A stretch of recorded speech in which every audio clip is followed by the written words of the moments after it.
Si les primaires doit servir à désigner un leader, ça a été le cas. Si c'est de définir aussi une ligne stratégique, là, ça n'est pas le cas.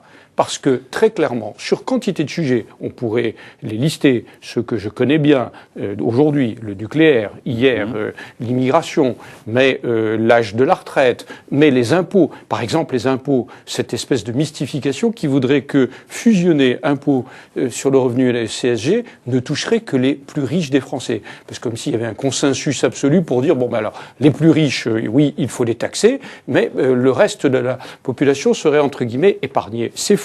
Si vous fusionnez impôt sur le revenu et CSG, au premier euro, vous êtes taxé. Alors, on a le droit de le défendre, mais il faut le dire en toute clarté. La sortie du nucléaire version François Hollande, j'aimerais bien ou le ramener à 50% d'énergie, d'électricité nucléaire en 2025. J'aimerais beaucoup qu'il nous explique comment, à quel coût, quelle énergie de substitution, quel impact sur les gaz à effet de serre, quel impact sur le pouvoir d'achat des ménages.